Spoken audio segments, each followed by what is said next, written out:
ஆண்டவராகிய இயேசு கிறிஸ்துவின் இனிய நாமத்தினாலே உங்களை யாவரும் சந்திப்பதிலே மிகவும் மகிழ்ச்சி அடைகிறேன். கர்த்தர் தாமே இந்த நல்ல நாளையும் உங்களுக்கு ஆசீர்வதித்து வழிநடத்துவாராக. இன்று நாம் தியானிக்கக்கூடிய வேத வசனம் எரேமியா 31:14. என் ஜனங்கள் நான் அளிக்கும் நன்மையினால் திருப்தியாவார்கள் என்று கர்த்தர் சொல்கிறார். இந்த வசனத்தின் மைய கருத்தானது தேவனுடைய நன்மை மனிதனை நிரப்பும். உண்மையான திருப்தி தேவனிடத்தில் இருந்து மாத்திரமே வரும். மனிதன் கொடுக்கும் சந்தோஷம் தற்காலிகமானதாக இந்த உலகத்தில் உள்ளது. தேவன் கொடுக்கும் திருப்தியே நிரந்தரமான காரியங்களை நமக்கு கொண்டு வரும். ஆம், அன்பு சகோதர சகோதரிகளே, இன்று தேவன் சொல்கிறார், உன் வாழ்க்கை காலியாக இருந்தாலும், உன் வாழ்க்கை வெறுமையாக இருந்தாலும், நீங்கள் நம்பினவர்கள், நீங்கள் எதிர்பார்த்த காரியங்கள் வெறுமையாய் இந்த வேளையில் நீங்கள் இருந்தாலும், தேவன் இந்த நாளில் அவரை நம்பும் பொழுது நீங்கள் திருப்தி ஆவீர்கள் என்று தேவன் உங்களுக்கு கூறுகிறார். இந்த உலகத்திலே நீங்கள் பலரை நம்பியிருக்கலாம்.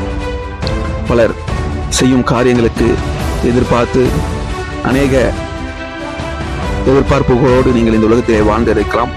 அது இந்த காலை வேளையிலே, கடந்த நாட்களிலே வெறுமையாய் போயிருக்கும்.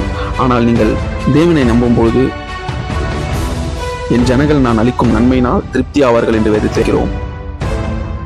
பிறரை நம்பி நாம் திருப்தி ஆகாத வாழ்க்கையை வாழ்ந்து கொண்டிருப்போம்.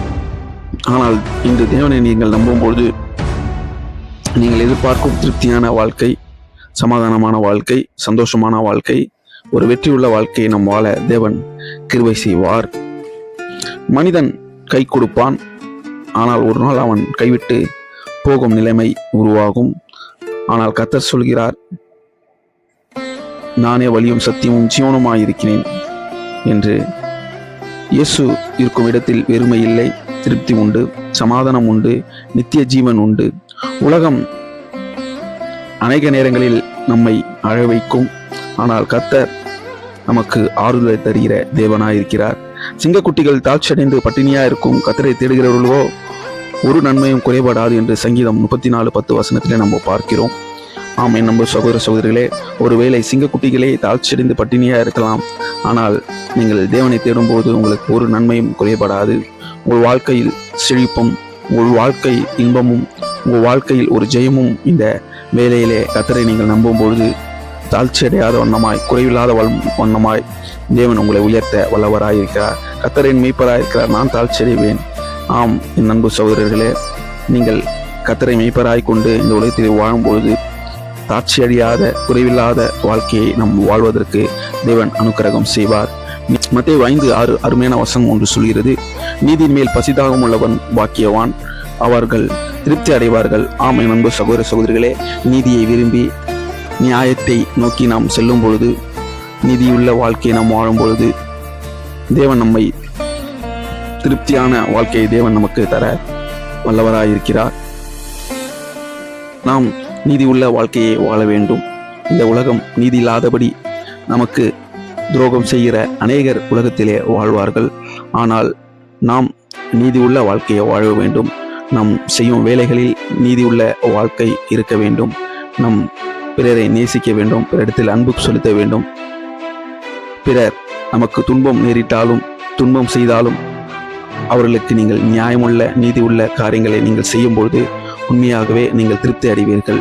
உங்கள் வாழ்க்கை திருப்தியுள்ள வாழ்க்கையாய் அமையும். வெறுமை இல்லாத வாழ்க்கை இல்லாதபடி திருப்தி உள்ள, செழிப்புள்ள, வெற்றியுள்ள, ஜெயமுள்ள வாழ்க்கை தேவன் இவ்விதமாய் நீங்கள் நீதிமானாய் இந்த உலகத்திலே வாழும் பொழுது, உத்தமமாய் உலகத்திலே வாழும் பொழுது நீங்கள் அநேக நன்மையினால் நிரப்ப தேவன் வல்லவராயிருக்கிறார். உலகம் தராத சந்தோஷத்தையும் சமாதானத்தையும், உலகம் தராத கிருபைகளையும் தேவன் இந்த வேலையிலும் உங்களுக்கு தர வல்லவராயிருக்கிறார். இந்த நாள் நீங்கள் வெறுமையாக இருந்தாலும் தேவன் உங்களிடத்தில் வருகிறார், உங்கள் உள்ளத்திலே வருகிறார். உங்களுடைய செயல்களிலே தேவனுடைய மகிமையை நீங்கள் காண்பீர்கள். அவருடைய ஜனங்கள் திருப்தி அடைவார்கள் என்று நாம் பார்க்கிற வண்ணமாய் இந்த காலை வேளையிலே நீங்களும் திருப்தி அடைந்து ஒரு நன்மைக்குரிய வாழ்க்கையை நோக்கி, ஒரு நன்மையான காரியங்களை நோக்கி இந்த நாள் முழுவதுமாய் உங்களை தேவன் நடத்துவார். அவ்விதமான கிருபைகளை உங்களுக்கு தருவார். உங்கள் இதயத்திலும் தேவனை நீங்கள் நம்பி இந்த உலகத்தில் பிறரிடத்தில் நேசித்து நீதி உள்ள வாழ்க்கையை வாழும்பொழுது தேவன் உண்மையாகவே என் ஜனங்கள் நான் அளிக்கும் நன்மையினால் திருப்தி ஆவார்கள் என்று கர்த்தரே சொல்கிறார். அவ்விதமான தேவனுடைய ஜனமாய் நீங்கள் இருக்கிறீர்கள். கர்த்தர் உங்களுக்கு நன்மை செய்து திருப்தியான வாழ்க்கையை தந்து இந்த காலை வேளையிலே ஆசீர்வதிப்பாராக. God bless you.